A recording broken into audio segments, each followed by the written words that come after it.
Meus amados irmãos, queremos cumprimentar mais uma vez a todos com a paz do Senhor, com muita alegria e satisfação que mais uma vez estamos aqui no nosso podcast da Escola Bíblica Dominical, Igreja Evangélica Assembleia de Deus em Altamira, e nós queremos nos dirigir a você que nos assiste, que compartilha nossos vídeos, que curte, faça isso para que nós possamos ter mais alcance com a palavra do Senhor nosso Deus através desta programação.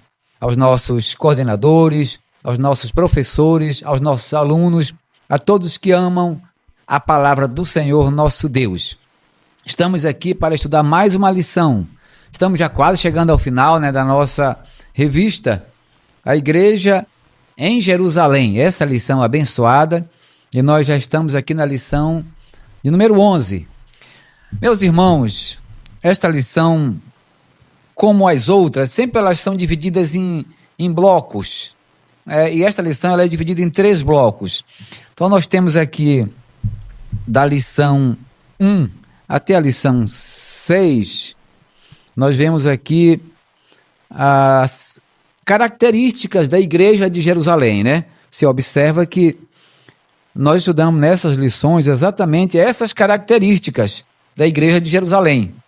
E nessas 6 lições, nós vimos como a igreja do Pentecoste se comportava, E as características da igreja. Então, da lição 6 até a lição 9, nós temos as atitudes da igreja de Jerusalém. E agora, da lição 10 até a lição 13, que é o terceiro bloco, nós temos, portanto, a expansão da igreja em Jerusalém. Então nós temos aí essas 3 divisões, as características da igreja de Jerusalém, as atitudes da igreja de Jerusalém e agora a expansão da igreja de Jerusalém fora de Jerusalém, para outros territórios, Nós já vimos aqui que a igreja em Jerusalém já tinha se expandido, como Jesus havia mandado, tanto em Jerusalém, como em toda a Judéia, Samaria e até os confins da terra.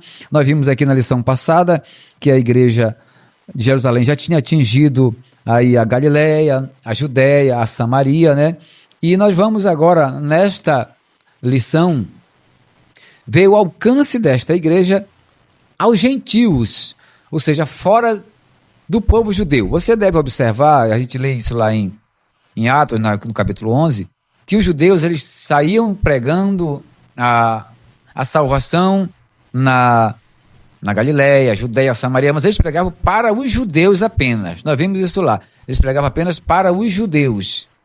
Mas nós vamos agora ver que alguns daqueles, a Bíblia diz, que saíam dispersos pela perseguição, eles chegaram e começaram a pregar em Antioquia. E, portanto, essa mensagem começou a chegar aos gentios. Mas nós vamos ver aqui, primeiro no capítulo 10, quem foi o primeiro gentio convertido. Eu já lhe faço essa pergunta. Cornélio realmente foi o primeiro gentio convertido? Por quê? Porque a gente encontra aqui mais atrás, no outro capítulo, que Filipe acabou conversando com um etíope, e ele pregou o evangelho para ele, e ele se converteu a Cristo. Então, qual dos dois foi convertido primeiro? O etíope ou o Cornélio?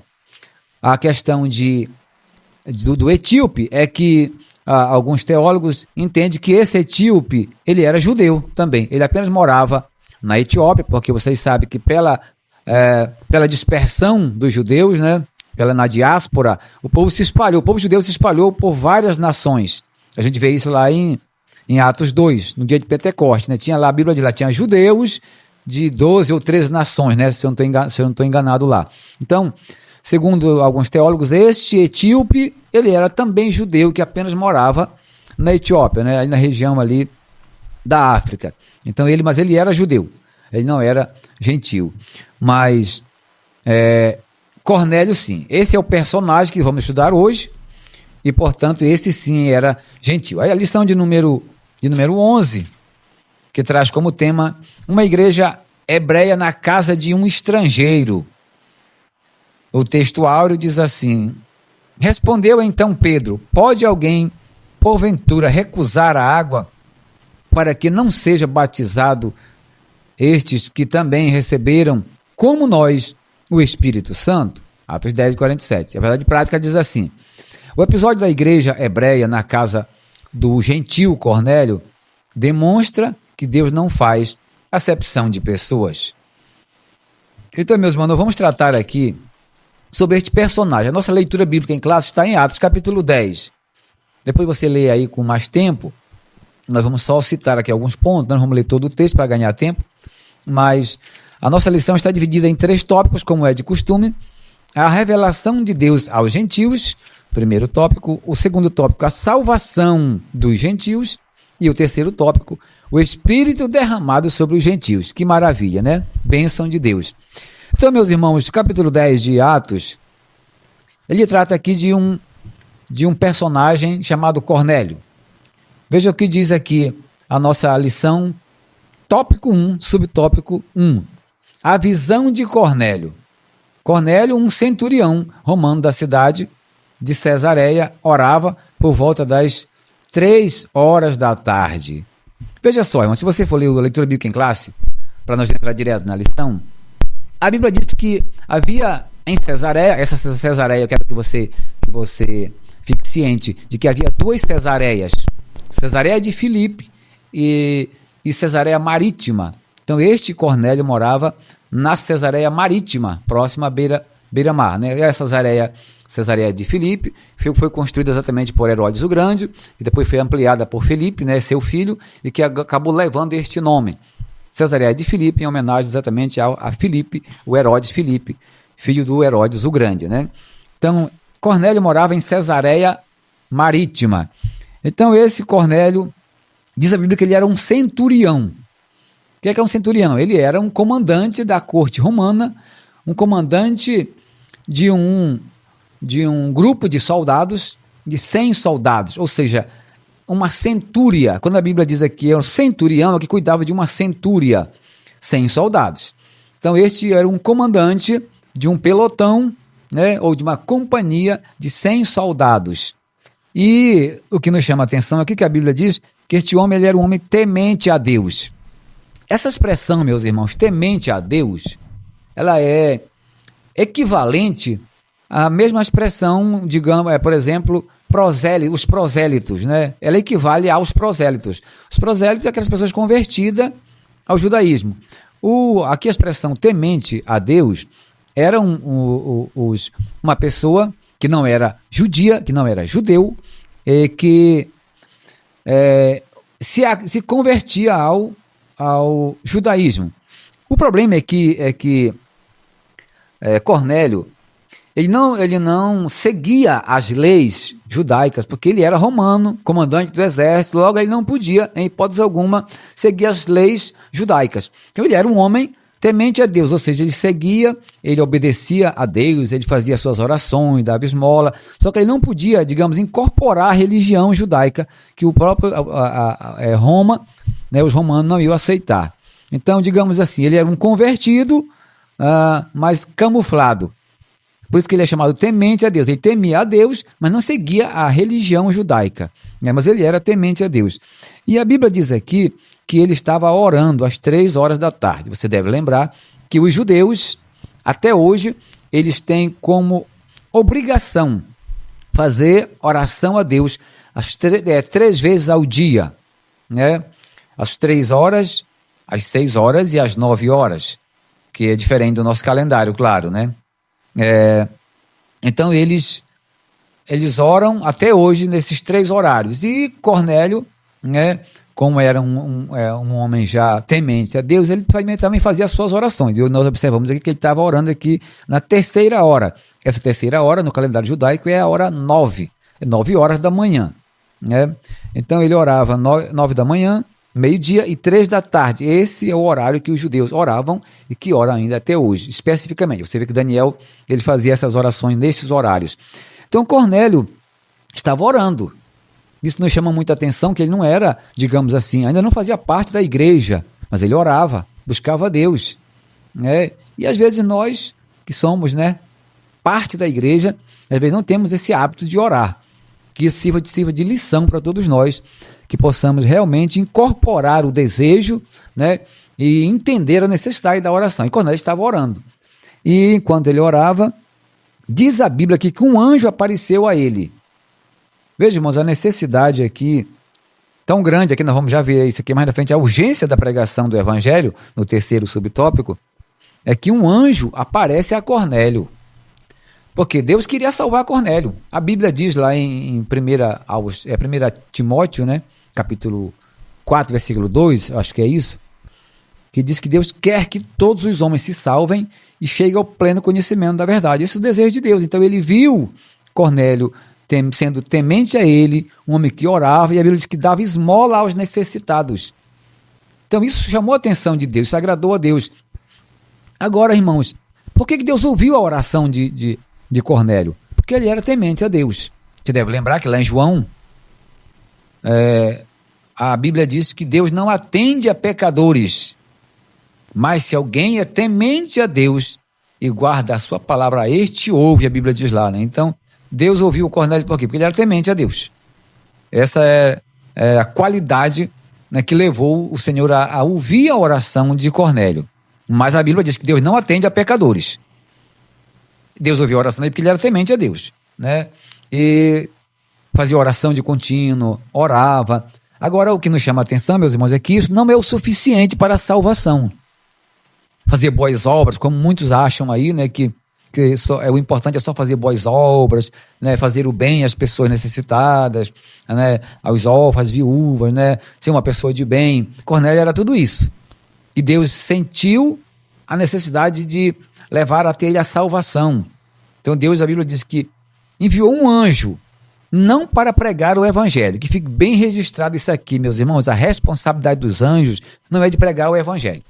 A responsabilidade dos anjos é fazer muita coisa na igreja, menos pregar o evangelho. Essa é uma missão dada à igreja. Então, o anjo apareceu enquanto a Cornélio orava numa visão e disse: Cornélio, a tua oração chegou até o Senhor, chegou até Deus, as tuas esmolas chegou até o trono de Deus, e Ele tem ouvido a tua oração e tem recebido as tuas esmolas, tuas ofertas. E disse assim: porém, te falta ainda alguma coisa. Você, olha, manda chamar um senhor por nome de Simão, por sobrenome Pedro, né, que ele está na casa de um outro Simão, um curtidor, assim, vai lá, manda chamar ele, e ele vai te dizer o que tu tem que fazer. Então observe que o anjo não pregou a mensagem do evangelho para Cornélio. O anjo apenas falou para ele o que ele tinha que fazer. Procurar quem? O mensageiro, o pregador da palavra, que Deus já havia deixado aqui. Deus já deixou pessoas aqui, meus irmãos, para pregar o evangelho. Somos nós. Inclusive agora, nesse domingo, que nós vamos estudar a escola dominical, na lição de número 11, na escola dominical, será o Dia Nacional de Missões. Então vamos fazer a missão. O que você está fazendo para levar o evangelho? Eu lhe convido a, nesse domingo, fazer missão. Vamos juntos levar a palavra de Deus, vamos para as ruas, vamos fazer alguma coisa para levar o evangelho de Cristo, porque nós somos os responsáveis por fazer isso. Não são os anjos, somos nós. Então o anjo chegou lá e falou para o Cornélio: olha, mande chamar o pregador, o mensageiro lá, que ele vai te falar o que é para te fazer. Então, diz a Bíblia, eu já disse aqui que os judeus, eles apenas criam que a salvação era para os judeus, eles acreditavam nisso, por isso eles não pregavam para os gentios. Então, Deus, sabendo dessa resistência de Pedro, que para Pedro, ele entendia que para se converter a Cristo, precisava primeiro pertencer ao judaísmo, circuncidar primeiro, né? Aí ser um seguidor do judaísmo, para aí sim passar a seguir a Cristo. Precisava ter esse ritual. Então, se Deus envia o mensageiro a Pedro de imediato, assim, Pedro ia resistir. Ele ia com certeza querer que Cornélio fosse circuncidado, que fosse se adaptar à religião judaica para depois servir ao Senhor Jesus como cristão, né, como servo de Deus. Então é o que vai dizer aqui o ponto subtópico 2, que nesse mesmo momento também, ali por volta das 12 horas, Pedro também estava orando. Observe que os dois estavam fazendo a mesma coisa, né? Estavam orando. Cornélio estava orando, Pedro também. Meus irmãos, isso aí é lição para nós. Para as coisas dar certo na obra do Senhor, precisamos orar. Vamos buscar o Senhor. Orar e pregar o evangelho. Essa é uma das grandes missões nossas. Duas das grandes missões nossas, né, da igreja. Pedro também, que estava orando, ele, portanto, recebe uma visão, a Bíblia diz.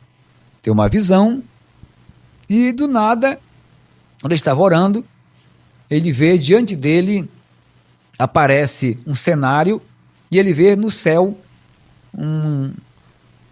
algo grande, como se fosse um caixote, algo grande, cheio de animais, colocado dentro de um lençol, o lençol atado nas 4 pontas, e, portanto, esse lençol começou a descer com esses animais nesse caixote, ou nesse recipiente, né? E lá vem os animais descendo, e aí Pedro ficou olhando, observando aquilo, admirado, atônito, e aí a Bíblia diz que alguém fala para ele assim, mata e come. E Pedro, portanto, fica assustado, porque naquele lençol tinha vários animais imundos, segundo as leis judaicas, que Deus havia proibido no Antigo Testamento, no Pentateuco. Então, Pedro, quando ele viu aquilo, ele diz, não, Senhor. Pedro já entendia que aquilo ali era o Senhor, que estava se revelando a ele. Eu, de modo algum, eu colocarei coisa imunda na minha boca. Então, a Bíblia diz que o Senhor falou 3 vezes a Pedro, meus irmãos, não chame de imundo aquilo que o Senhor já purificou, né? Nós podemos ver isso aqui em Atos, no capítulo de número 10, que nós temos trabalhando esse capítulo. Então diz aqui, a partir do versículo 14, mas Pedro disse, de modo algum, Senhor, porque nunca comi coisa alguma comum ou imunda.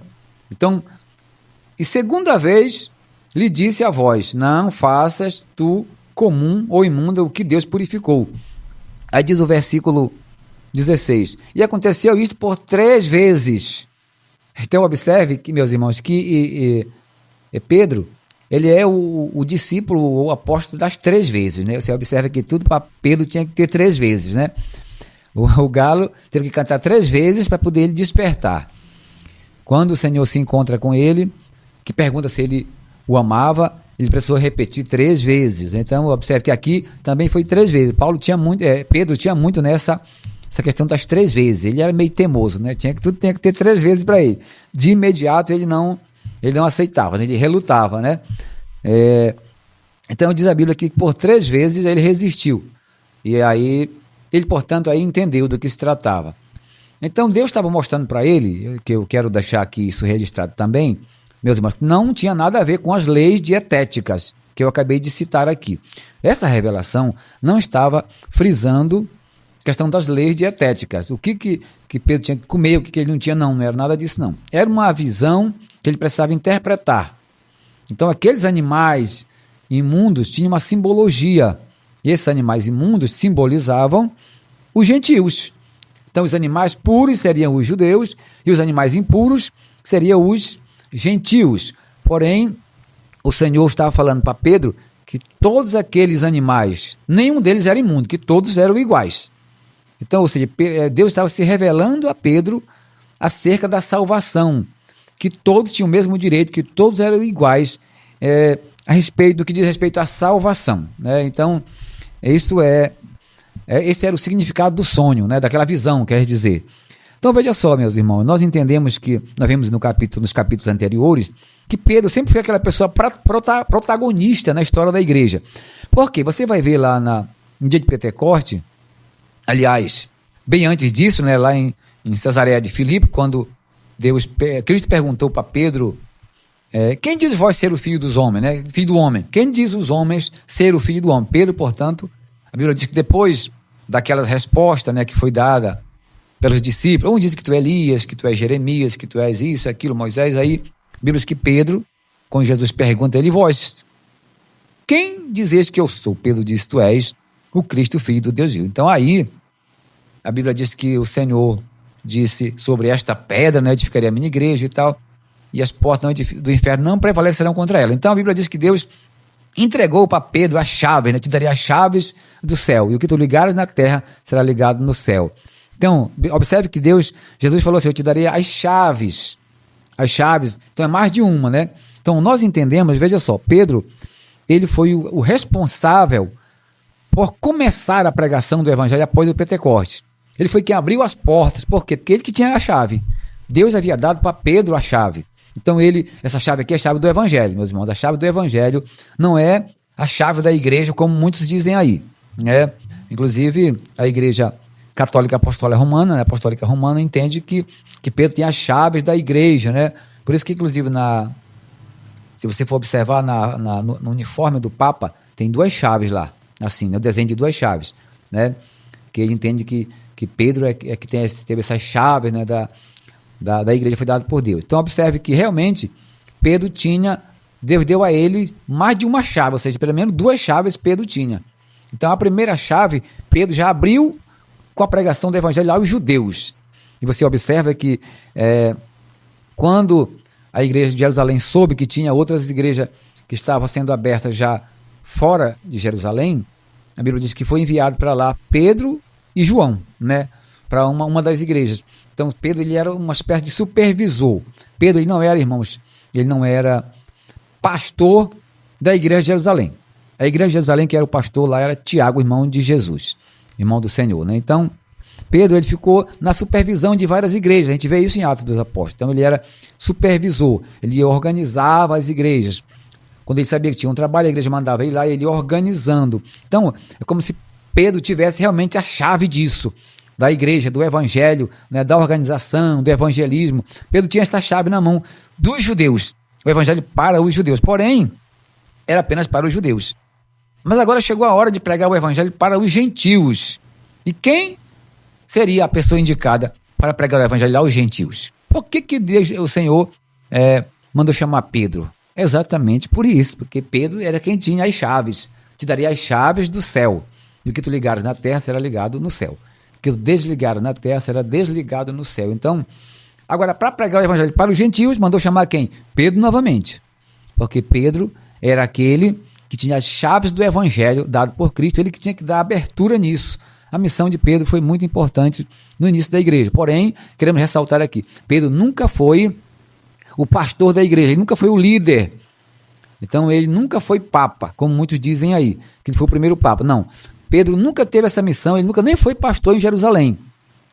Ele era digamos, um apóstolo que supervisionava a obra em várias igrejas, né? Ele organizava, ele pregava também. Você vai ver quando ele foi lá para supervisionar a primeira igreja, ele voltou e na viagem já vinha pregando o evangelho, né?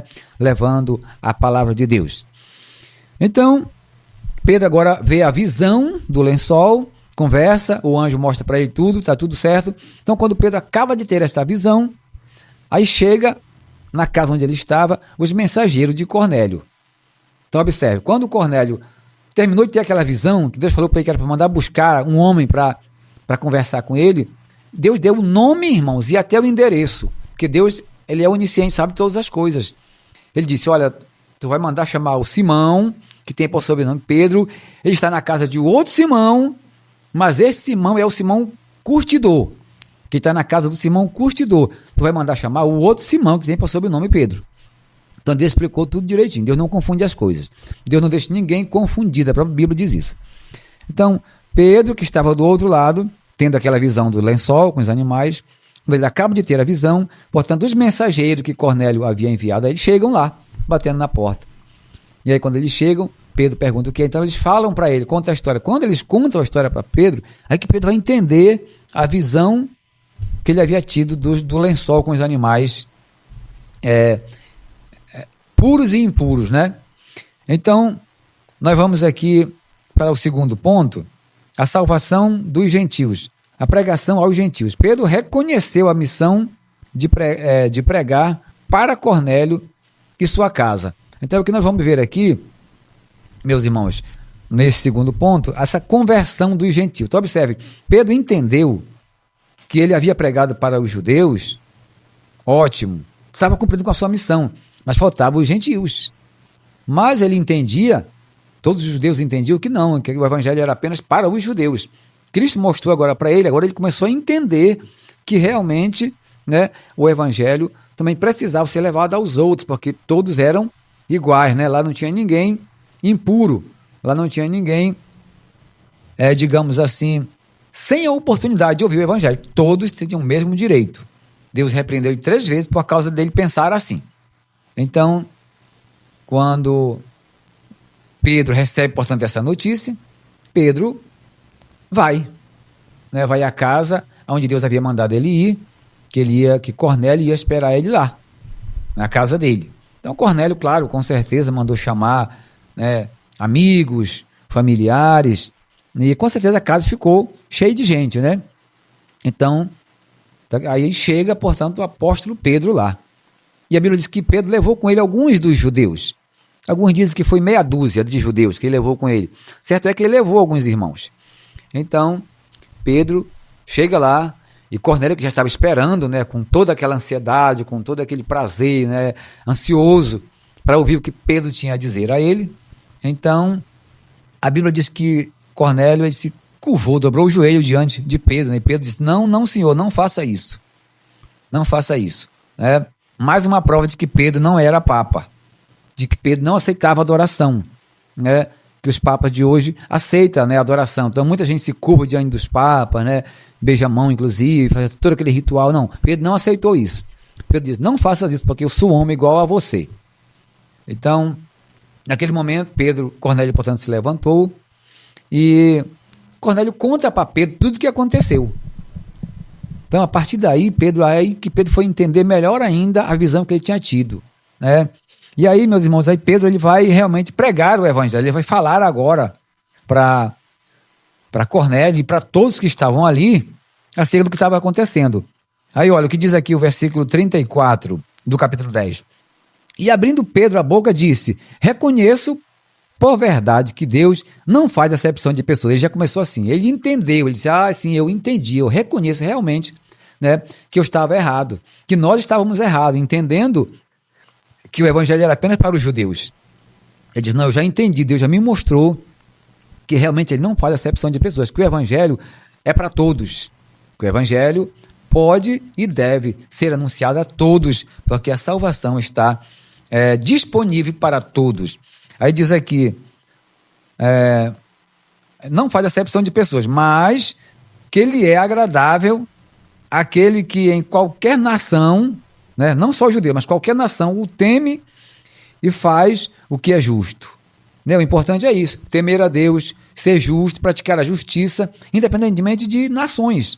Não é só os judeus, todos, judeus e gentios. Os gentios são todos aqueles que não são judeus, são todas as nações.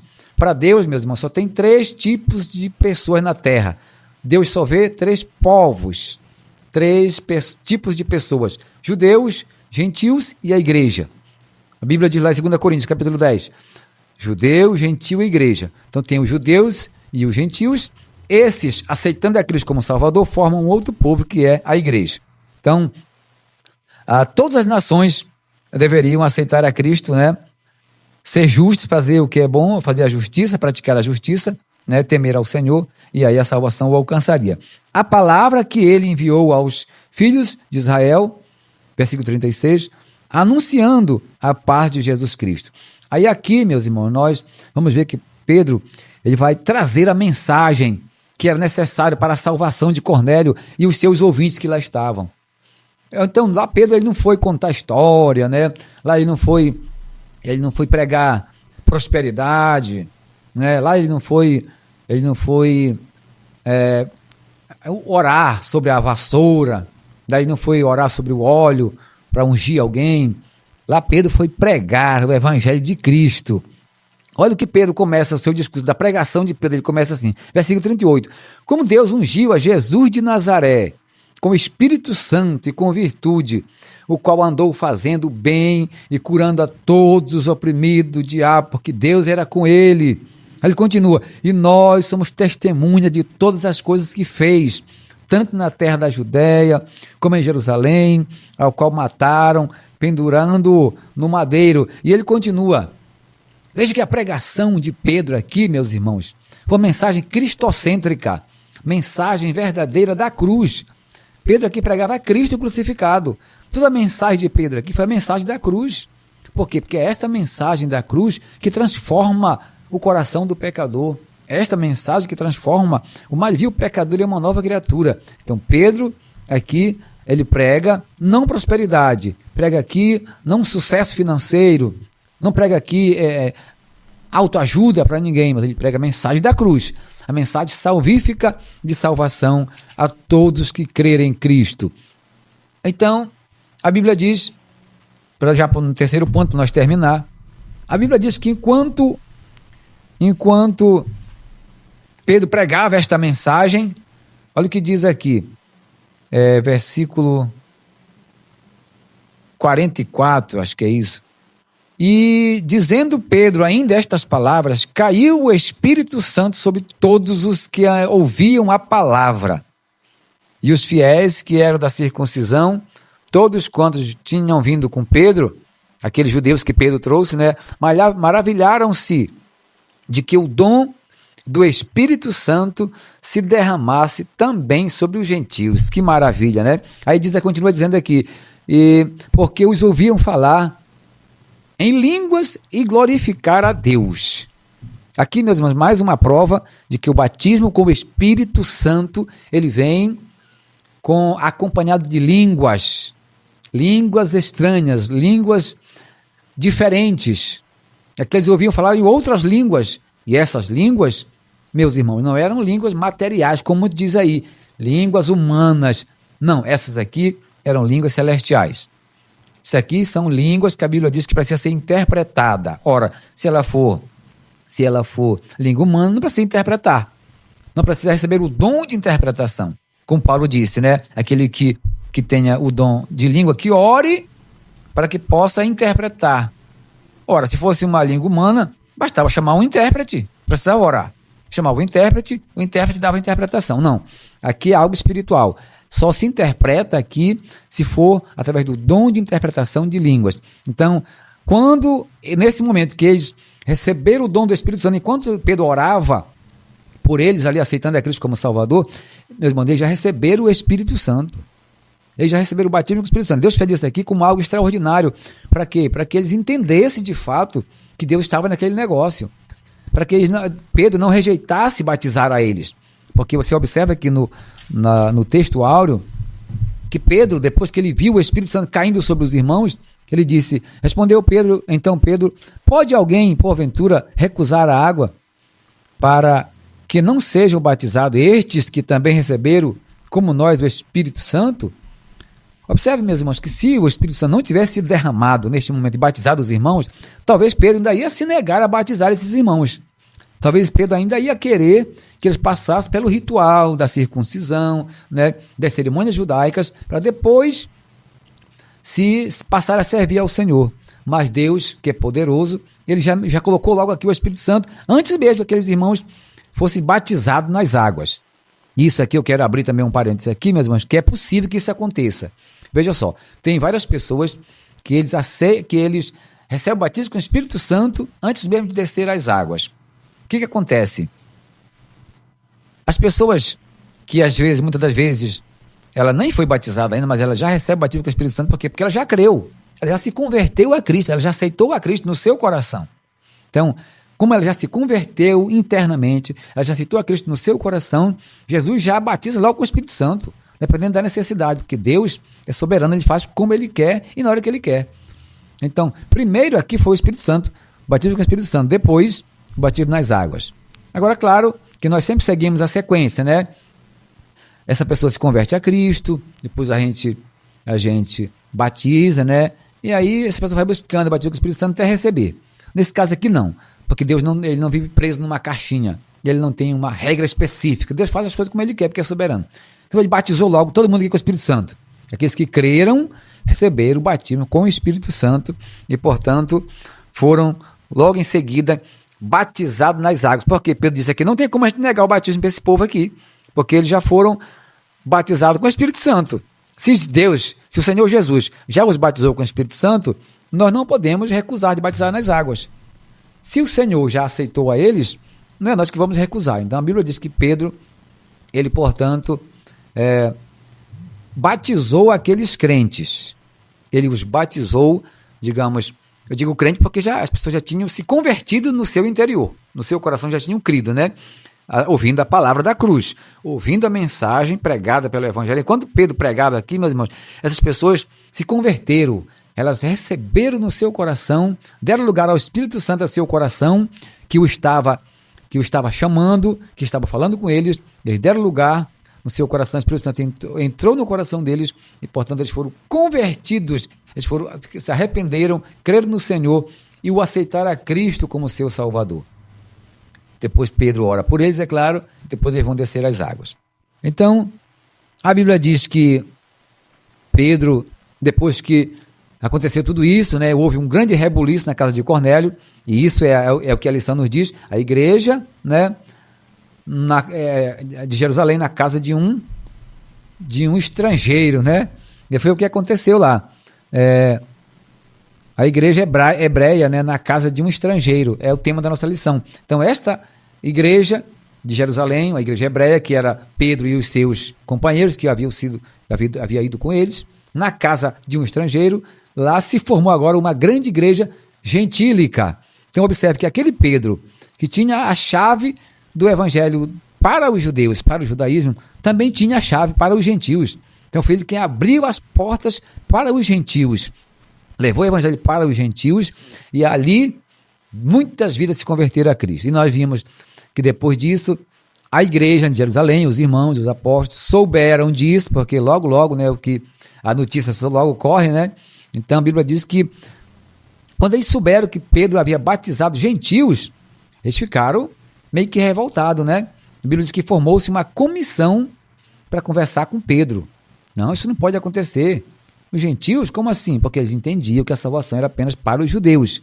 Porque Deus não havia se revelado para eles ainda, como havia se revelado para Pedro. Então Pedro já tinha entendido, eles ainda não. Então formaram uma comissão para reunir com Pedro, chamar a atenção e cobrar de Pedro essa atitude, né? E é o que a gente vai ver aqui mais na frente. Pedro vai, portanto, sentar com eles, vai explicar para eles tudo o que aconteceu, né? Depois de um longo discurso, eles entenderam, aí a Bíblia diz que eles realmente entenderam e aceitaram, e a partir dali, a igreja de Jerusalém se expandiu por todas as regiões, inclusive no território de gentios. Aí, portanto, continua se cumprindo o que Jesus disse. Jerusalém, toda a Judéia, Samaria, que já havia sido chegado o evangelho, agora até os confins da terra, agora começa a chegar aos confins da terra, e até hoje nós ainda estamos pregando o evangelho nos confins da terra. Se é que estamos fazendo, se não, vamos começar a fazer. Então, lhe convido você a fazer o que esta lição aqui, meus irmãos, está trazendo para nós. Olha, orar ao Senhor, e outra coisa, levar o evangelho às pessoas que estão precisando, necessitando, levando a mensagem da salvação, de que Jesus salva, de que Jesus cura, batiza com o Espírito Santo, porque aqui aconteceu isso, e que breve voltará. Este é o evangelho quádruplo, o evangelho quadrangular, anunciado pelos nossos irmãos Daniel Berg e Gunnar Wingren, e que até hoje nós temos isso como slogan da igreja. Jesus Cristo salva, cura, batiza com o Espírito Santo e breve voltará. Então, aqui está mais uma lição, a lição de número 11, que Deus abençoe. Eu lhe convido a você a participar da escola dominical no domingo, não fique de fora. Isso aqui é apenas um subsídio para nós entender um pouco mais da lição, para no domingo nós estar ministrando a nossa aula para os nossos alunos. Então, nós nos encontraremos, se Deus quiser, no domingo, na escola dominical. Que Deus possa abençoar a todos nós, no nome de Jesus. Amém.